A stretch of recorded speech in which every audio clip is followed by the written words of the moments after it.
Pemirsa, influencer Ferry Irwandi bersama dengan relawan Kita Bisa ini memberangkatkan lebih dari 8 ton logistik, bahan pangan dan kebutuhan pokok ke lokasi bencana alam banjir dan longsor di Sumatera Utara dan Aceh.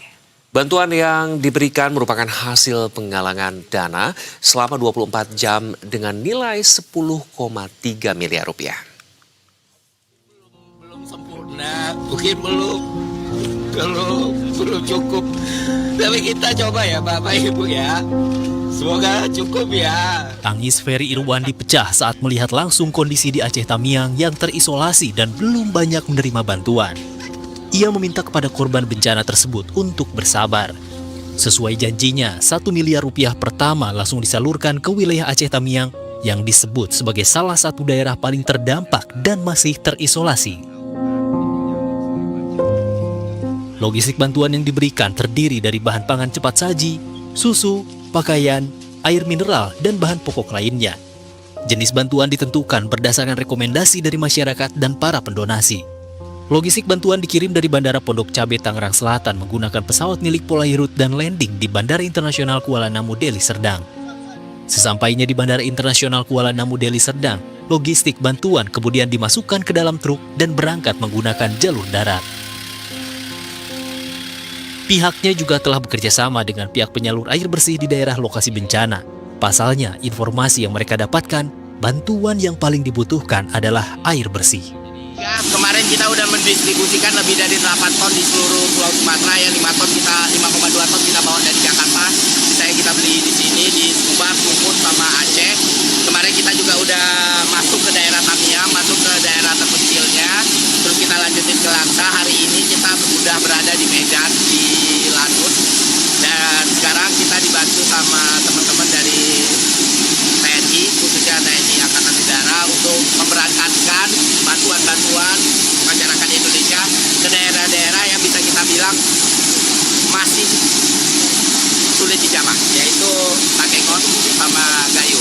Nah, ini dibagi 2 kloter, ada yang di land, ada yang di heli ya. Nah, kita bakal berangkat dan kita bakal pastikan ini terdistribusi dengan baik teman-teman. Makasih teman-teman TNI yang sudah support, karena sampai sekarang itu ini akses terbaik yang bisa kita gunakan, dan terima kasih dukungan supportingnya. Semoga ini bisa bermanfaat buat masyarakat Indonesia.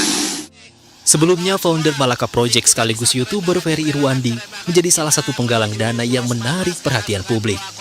Melalui sebuah platform donasi, Ferry Irwandi berhasil mengumpulkan lebih dari 10,3 miliar rupiah dalam waktu 24 jam pada Selasa lalu. Penggalangan dana tersebut melampaui target awal yang hanya 500 juta rupiah. Ia menyampaikan bahwa jumlah tersebut berasal dari sekitar 87.000 donatur. Tim Liputan, Berita 1.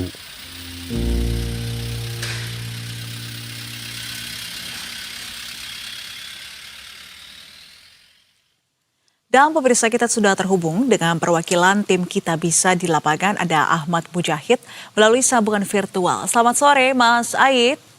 Sore Mbak. Suara saya terdengar ya Mbak? Aman-aman Mas Aid. Oke. Mas Aid, mungkin bisa digambarkan seperti apa perjuangan tim Kita Bisa untuk bisa menyalurkan bantuan kepada warga yang terdampak bencana di sana? Oke Mbak, jadi tim kami itu sebenarnya sejak hari Sabtu minggu lalu ya, itu sudah turun dengan beberapa simpul-simpul relawan, dan saya sendiri kemarin bersama dengan rombongan Ferry Irwandi itu Kamis kita turun di Medan, dan untuk mencapai titik-titik daerah terdampak itu kami menempuh jalur darat dan sangat masih sulit untuk dicapai Mbak, karena masih banyak jalanan yang putus, terisolir, jembatan yang putus, bahkan kami ke daerah Aceh Tamiang, Mbak. Di situ dari kantor bupatinya untuk sampai ke kecamatan terdekat aja itu jalannya itu masih banyak lumpur tebal-tebal gitu ya. Bahkan ada yang sampai menutupi rumah.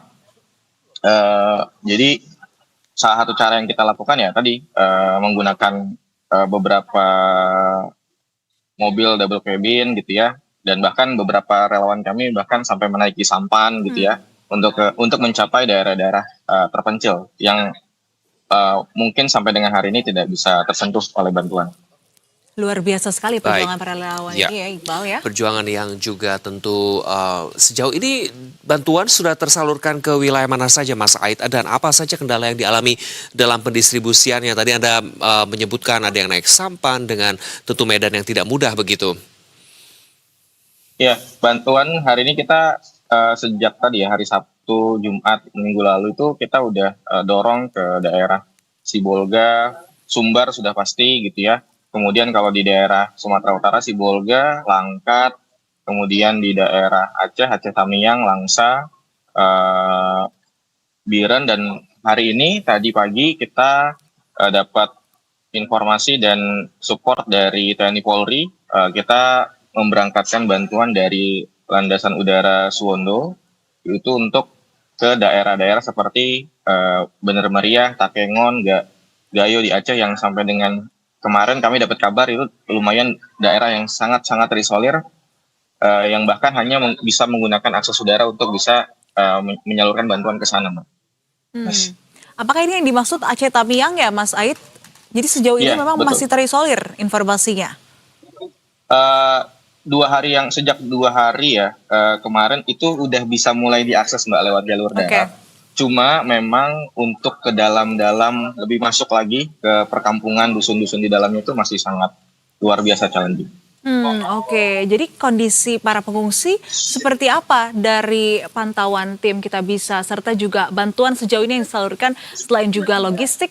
Apakah termasuk ini di dalamnya ada obat-obatan dan juga tenaga medis mengingat informasi di lapangan banyak para korban yang juga sudah menderita sejumlah penyakit nih Mas Said. Ya, ya kami kemarin sampai di titik Kecamatan Segerak Karangbaru di Aceh Tamiang itu di sana ada mungkin 200-300-an lebih bahkan ada mungkin 17 desa dusun gitu ya yang rumah kondisinya sudah pada hancur, bahkan beberapa kampung itu hanyut rumahnya dan di sana itu kondisi pengungsi ataupun penyintas di sana kesulitan untuk air bersih, Mbak. Bahkan ada beberapa dari mereka tuh yang harus meminum air dari kubangan-kubangan yang keruh, sisa-sisa air banjir tadi, dan air hujan gitu ya untuk mereka konsumsi. Gitu. Dan Ya. benar sekali tadi untuk kondisi kesehatan, kami dengan beberapa simpul relawan, salah satunya Save the Children di sana, melihat sebenarnya tantangannya setelah ini selain pastinya kelaparan, yang kedua tadi karena akses air bersih sulit, udah pasti masalah-masalah seperti diare, masalah-masalah terkait kulit itu mungkin akan mulai untuk merebak di sana, gitu Mbak. Baik, Mas Aid, sebetulnya dengan komunikasi dengan tim lapangan termasuk pemerintah daerah setempat begitu yang juga tentu melancarkan bantuan termasuk bagaimana memberikan akses air bersih begitu yang sulit. Apakah ini juga tengah mulai dicarikan solusinya begitu untuk para pengungsi, Mas Aid? Iya Mbak, kita terus berkoordinasi dengan stakeholder pastinya. Cuma memang saya melihat langsung di Medan di lapangan gitu ya, kesulitannya sangat luar biasa Mbak karena kerusakannya sangat-sangat masif di berbagai macam tempat dan untuk membuat akses air bersih segala macam kami kemarin di dusun tadi itu merencanakan dan sudah menyalurkan sekitar 4.000 liter air bersih dan ke depan kita akan salurkan banyak dan mendeploy beberapa toren-toren air agar mereka bisa mengakses ya air bersih seperti itu Mbak. Oke, Mas Aid, terkait dengan jaringan ataupun juga listrik, apakah ini juga sudah mulai didistribusikan di sana? Apalagi kalau kita lihat banyak sekali informasi yang beredar di media sosial, warga bertahan tanpa adanya listrik, tanpa adanya penerangan, tak ada makanan dan juga air bersih begitu. Seperti apa kondisi di lapangan? Ya, kemarin waktu kami ke Langkat itu ada sekitar 200 garis kakak di daerah Padang Tualang, Kabupaten Langkat itu mereka mengungsi di atas rel dan malam itu nggak ada lampu Mbak, nggak ada listrik Mbak. Makanya kami ngasih bantuan lampu ya, yang tanpa listrik gitu ya. Dan itu sangat-sangat bermanfaat bagi mereka. Dan kemarin pas kami keluar dari Tamiang itu sepanjang jalan gelap Mbak, gitu ya. Sepanjang jalan gelap, internet blackout gitu ya di beberapa tempat. mayoritas gitu ya. Makanya beberapa relawan kami membawa alat penyedia internet seperti Starlink gitu ya Mbak, untuk bisa terkoneksi ke dunia luar gitu Mbak. Baik, Mas Aid, tentu dengan kondisi dan berbagai kondisi yang nampak begitu sulit begitu dengan bantuan yang sudah digalang ini kan 10,3 miliar. Apakah sudah mencukupi atau seperti apa eksekusinya, Mas Aid? Setelah kami turun kami ngerasa bantuan ini sebenarnya belum bisa mencukupi semua Mbak gitu. Walaupun kami juga masih punya tantangan ya untuk mendistribusikannya karena tadi ya medan yang sangat sulit dan cakupan wilayah terdampak yang sangat masif gitu ya. Jadi kami ngerasa kami bahkan mengajak ya kepada masyarakat gitu ya, jangan kemudian setelah 1-2 minggu bencana ini terjadi, kemudian kita melupakan saudara-saudara kita yang ada di Sumatera, baik itu Sumatera Barat ataupun Sumatera Utara dan juga Aceh gitu ya, karena penderitaan mereka ataupun perjuangan mereka tuh sebenarnya baru akan dimulai setelah fase emergency ini selesai Mbak. Oke, jadi artinya akan ada penggalangan bantuan lanjutan begitu ya Mas Said?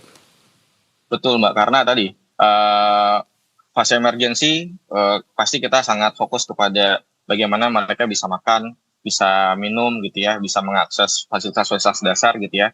Tapi setelah itu kita perlu mulai berpikir bagaimana membuat program-program yang sustainable di masing-masing tempat ya. Gimana akses air tetap bisa mengalir ke mereka gitu ya. Bagaimana sekolah-sekolah yang rusak gitu ya, jembatan-jembatan yang rusak itu bisa kita kontribusikan bersama gitu Mbak. Baik, Mas Said terima kasih banyak atas waktu dan kesempatan Anda untuk bisa bergabung bersama kami pada sore hari ini.